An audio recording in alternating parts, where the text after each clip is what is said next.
KMPH Fox 26 News reporter Erika Cervantez spoke with a woman who has a storage unit at that warehouse. So, Erika, how did she fare? Did she lose all her things?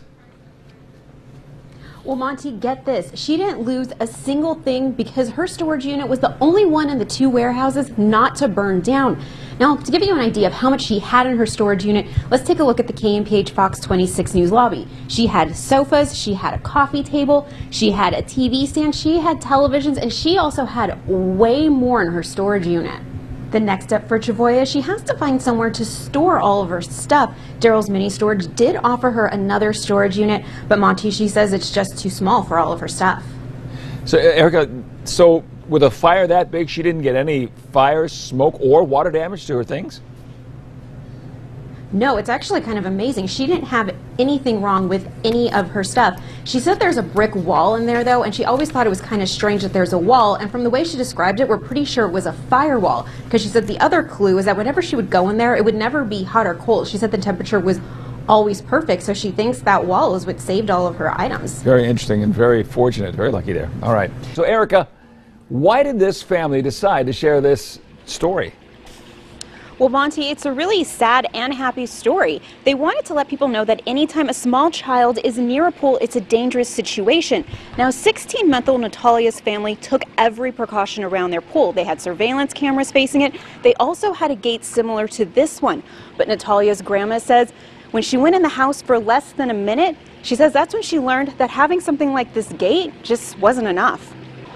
Now it turns out that the gate's door was being held open by a bungee cord like this one. Natalia's grandma tells me that her husband was doing yard work over the weekend and he went ahead and left the gate open like this and they forgot to double check it. So, Monty, they just want to make sure everyone knows, always double check, make sure that the gate door is always closed. Such an important lesson because of, well, examples just like that one, but it is so good to see how well off Natalia seems to be now. I mean, she's basically in perfect health, right? She is. Her grandma told me that she had a visit with her neurologist just a few days ago, and the doctor said he's amazed. She is perfectly fine. She's smiling, she's happy, she's dancing. They say she really is a miracle baby. What happy news. All right, Erika. Firefighters say the best way to protect your child from drowning is to constantly watch them when they're around water. KMPH Fox 26 News reporter Erika Cervantez has been investigating where these calls are coming from. And Erika, I just got one of those calls no more than 15 minutes ago, so it's not just Madera. What should people be on the lookout for?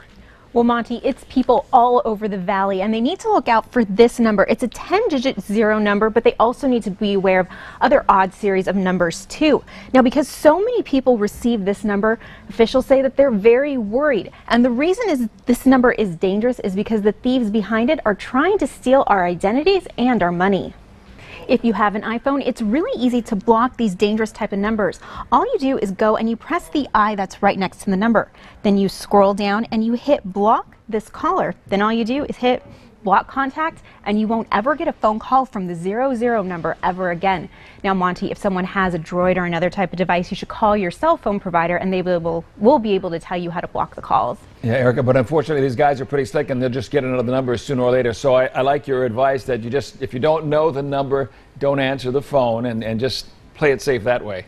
That's what the sheriff said. He said it's always better to be safe than sorry, so just ignore the phone calls. And we get so many scam phone calls almost every single day. So it's anything that has all these zeros right here, anything that just has an odd series of numbers, or even if it's just a number you don't know, just don't pick it up. It was really stunning. We've been talking about the story all day, and to get a call like that just 15 minutes ago was just quite surprising. All right.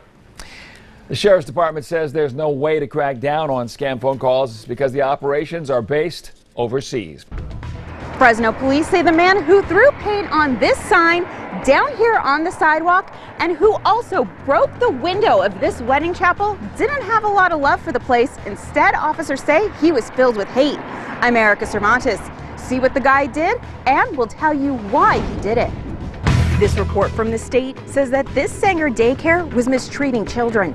I'm Erika Cervantes. I'll show you exactly what's in this report. Reporter Erika Cervantes read the report and tells us what parents think about the problems at the daycare. This is a story you're seeing only on KMPH Fox 26 News. Blossom Trails Preschool and Daycare in Sanger is a busy place. We've seen this scene all day, people driving up to pick up their kids, and every single one of those parents has received this letter from the state. This report details how the center mistreated children. Police say Joshua Moynier was wanted for stealing dozens of identities in Fresno County. Officers say they started chasing Moynier at Fairmont and Willow and Clovis when he ran a stop sign. Police realized who he was and pursued him to Peach and Gettysburg. Then the Fresno County Sheriff's Department found Moynier on the 168. Deputies say he tried to run them down, so they stopped chasing him, but then he got on Highway 180 and drove the wrong way. Eventually, the driver got on Belmont and crashed. He ran and was arrested a few blocks away. KMPH Fox 26 News reporter Erika Cervantez was there when the pursuit ended. So, Erika, how much damage did this guy do?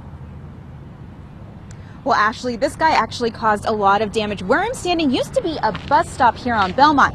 You can see right here, this used to be the bus sign. This big, gigantic silver thing behind me, this was the bus shelter. And take a look at the sign that's for a restaurant that's right here. The concrete was pulled out of the ground, the poles have been dented, and up there, a piece of the restaurant sign is missing.